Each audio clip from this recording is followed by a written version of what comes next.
Industry है, ये राज्य सरकार और भारत सरकार को रेवेन्यू के रूप में सबसे ज्यादा जीएसटी देने वाली इंडस्ट्री, 4.5 करोड़ युवाओं को रोजगार देने वाली इंडस्ट्री है और 3.5 लाख करोड़ का एक्सपोर्ट ये इंडस्ट्री करती है, जो आत्मनिर्भर भारत का सपना पूरा करेगी और देश के सभी brand tractor, scooter, car, construction equipment, truck, buses Hindustan में बनेगी और पूरे वर्ल्ड में यहाँ से जाएगी, ये मेरा विश्वास है और वो दिन अब दूर नहीं।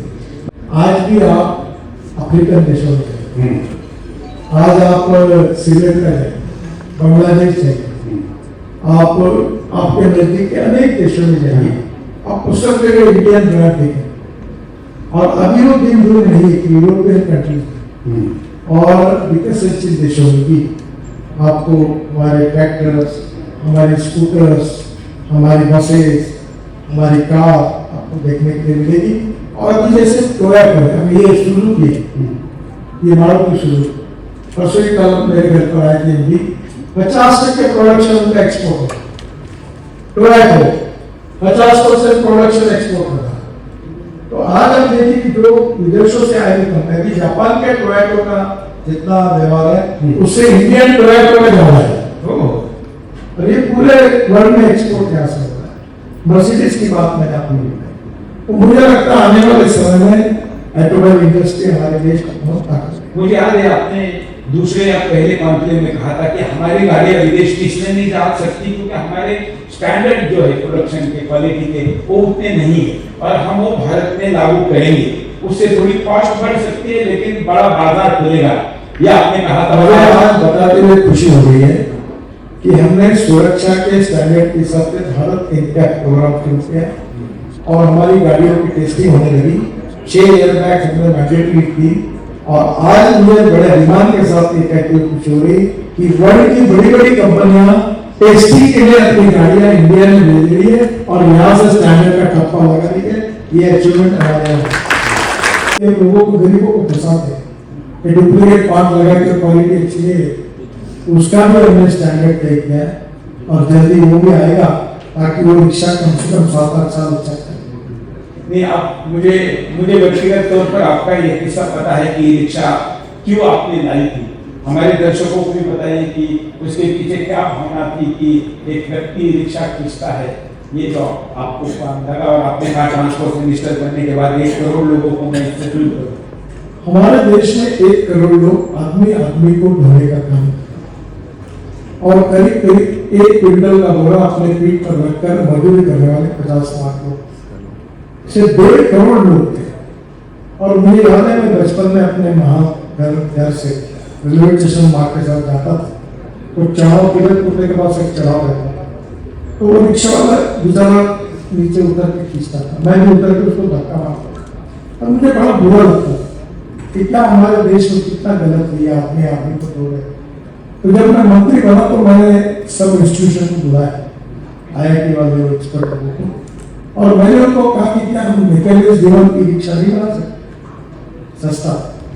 तो उसके बाद ये रिक्शा का जन्म हुआ और मुझे खुशी है कि मैंने उस समय जो एग्जिस्टिंग पार्ट्स मार्केट में है, बजाज का चक्का था, टीवीएस का एक्सल, मैंने कल लगा उसके कोर्ट में गए, सुप्रीम कोर्ट तक लड़ाई। तो मैंने कहा गरीबों के हित में है। महात्मा गांधी जी ने कहा था कि जब तुमको कोई निर्णय गरीबों के हित में करना होगा, तो कानून तोड़ना होगा तो तोड़। उस बात को उपयोग करके बना सुप्रीम कोर्ट में जीते। और आज मुझे खुशी हो रही है कि बंगाल में तो कंधे पर रखकर आदमी को खींचनी है। आज मुझे खुशी हो रही है कि 1 करोड़ लोग जो आदमी को खींचने का काम करते वो पता लगभग नष्ट हो गई। जो 1 क्विंटल का बोरा पीठ पर रख के चलते थे वो भी पता नष्ट हो गई। ये एक मानवीय मूल्यों के आधार पर बहुत बड़ा मानवीय काम हुआ। मुझे पार्लियामेंट में जब मैंने बिल लाया था तो हमारे मुलायम सिंह यादव जी थे, खुश हुए। उन्होंने मुझे कहा कि ये हमारे जॉर्ज फर्नांडिस साहब कहते थे कि मैं जिंदगी भर इस रिक्शा में नहीं बैठा, आदमी को खींचता मैंने।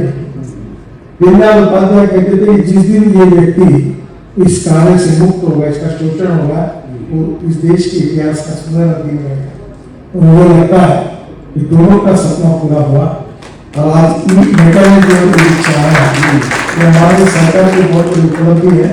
और मुझे पूछा जाएगा जब भी कि आपने सबसे अच्छा काम कौन सा किया है, तो मैं जवाब देता हूँ 1.5 करोड़ लोगों को मानवीय शोषण से मुक्त करने का अवसर मुझे मिला, ये मेरे जीवन का अच्छा है। देखिए मैंने भी किताब लिखी है संघ में जो मानवीय प्रबंधन होता है उसके ऊपर, और वो बहुत पॉपुलर काफी विकसित चली गया। उसकी 22 भाषा आपने विशिष्ट मराठी में लिखी नहीं, अभी ट्रांसलेशन हो रहा है सब भाषा। तो मैं आपको एक बात बताता हूँ, संघ ये दुर्भाग्य है कि संघ के बारे में लोगों के मन में गलत है। संघ के स्वयंसेवक हजारों कोऑपरेटिव बैंक का सक्सेसफुली चलाते हैं, जिन्होंने करोड़ों लोगों को कर्जा देकर उनका जीवन बदला। संघ के तरफ से लाखों स्कूल वनवासियों के बीच में चलाते हैं, हेल्थ और एजुकेशन सेक्टर में वहां काम होता है। संघ के तरफ से सेवा के क्षेत्र में, शिक्षा के क्षेत्र में, विद्यार्थियों के क्षेत्र में, मजदूरों के क्षेत्र में, किसानों के क्षेत्र में, हर इसमें देश के अनुरूप अच्छा कार्य हो रहा है। संघ का सामाजिक, शैक्षणिक, आर्थिक सब क्षेत्रों में जो कार्य है उसका अगर मूल्यांकन करेंगे तो संघ के बारे में लोगों के मन की गलतफहमियां दूर होगी। तो दुर्भाग्यवश राजनीतिक उद्देश्य से संघों को जानबूझकर मतदान किया गया। Image versus reality and ground reality versus perception ऐसी बात है। इस बार ये 100 साल पूरे हो रहे, तो संघ ने बहुत अच्छा एजेंडा दिया, इकोलॉजी एंड एनवायरनमेंट का भी दिया। मुझे लगता है कि निश्चित रूप से संघ के नजदीक जाएंगे और समझने की कोशिश करेंगे तो सच्चाई समझ में आएगी, गलत फहमियां देंगे। और जैसा कोई काला गॉगल पहनता है उसको तो नहीं दिखती, अब गॉगल निकाल कर आंखों से देखोगे तो सब समझ में आएगा। तो मुझे लगता है कि निश्चित रूप से संघ ऐसा एक अद्भुत संगठन है, विश्व में ऐसा कोई संगठन नहीं है जो सामाजिक आर्थिक परिवर्तन और राष्ट्र के पुनर्निर्माण के लिए काम करे। हमारा इतिहास, हमारी संस्कृति, हमारी विरासत और मूल्याधिष्ठित जीवन पद्धति और परिवार पद्धति विश्व के आकर्षण करती है। मैं भी श्री रविशंकर जी को मिला, उन्होंने वॉशिंगटन में ये जो व्हाइट हाउस के नजदीक 1.5 लाख से ज्यादा लोग विदेशों के आकर जो हमारी हिंदू संस्कृति, भारतीय संस्कृति इसका अध्ययन कर रहे थे। तो ये मुझे लगता है कि हमें अपॉर्चुनिटी है कि फिर से एक बार दुनिया के सामने जाने की, और अलग अलग इसमें ये जो 100 साल पूरे हुए इसमें संघ के संशोधन भी अनेक लोगों तक जाएंगे, तो निश्चित रूप से संघ का कार्य लोगों तक पहुंचेगा। हमने तय किया ये जो संघ को 100 साल हो रहे, तो संघ में और विद्यार्थी परिषद में अच्छे अच्छे गीत हैं, और वो गीतों ने हमको बहुत अच्छी प्रेरणा दी। तो मैंने वो 25 गीत सिलेक्ट किए हैं और हमारे सांस्कृतिक महोत्सव समिति की ओर से प्रसिद्ध गायक शंकर महादेव उनको काम दिया है। ये इन्होंने गाया था, बहुत अच्छे गायक, और वो 25 गीत तैयार कर रहे हैं और हम जल्दी उसकी कैसेट प्रकाशित करेंगे ताकि संघ के जो कवियों का नाम मालूम नहीं, किसी को अज्ञात हो, और वो एक एक कविता ऐसी है कि जो राष्ट्रभक्ति के भाव से ओतप्रोत है। तो इस बार उसको अच्छी तरीके से तैयार करके हम लोगों तक पहुंचाने की कोशिश सकते हैं। लेकिन जो आत्मनिर्भरता बाकी विषयों में बढ़ रही है, इक्विपमेंट में भी अभी काफी स्वदेशी इक्विपमेंट बन रहे हैं, वैसे इस पूरे ऑटोमोबाइल सेक्टर में आत्मनिर्भरता कैसे बढ़ी? हमारे यहाँ 1.5 लाख से ज्यादा स्टार्टअप है, और रिसर्च में 2 चीजें हैं, innovation, entrepreneurship, science, technology, research, skill and successful practices. We name it as knowledge, and conversion of knowledge into wealth is future. तो सबसे पहले हमारा IIT इंजीनियरिंग कॉलेज इतना अच्छा काम कर रहे हैं, इतना अच्छा रिसर्च कर रहे हैं कि ये इसके कारण जो बेस्ट टेक्नोलॉजी है, बेस्ट सक्सेसफुल प्रैक्टिसेस है, इसका हम उपयोग कर रहे हैं। तो ये conversion of knowledge into wealth जो यंग जनरेशन कर रही है, ये महत्वपूर्ण है। दूसरी बात जो महत्वपूर्ण है कि no material is waste and no person is waste. It is depending upon the appropriate technology, appropriate vision of the leadership that you can convert waste into wealth. और आज देखो हमने दिल्ली के गाजीपुर के टेकड़ी का अहमदाबाद को 80 लाख टन कचरा हमने रोड के नीचे डाला, अभी कचरे से अटल भी बन गया, कचरे से सीएनजी बन रहा है। तो मैं ये मानता हूँ कि मैंने हमारे शहर में 8 साल पहले टॉयलेट का पानी बेचा नागपुर शहर का, और आज हमको 350 करोड़ रुपए साल के मिल रहे हैं टॉयलेट का पानी बेचा।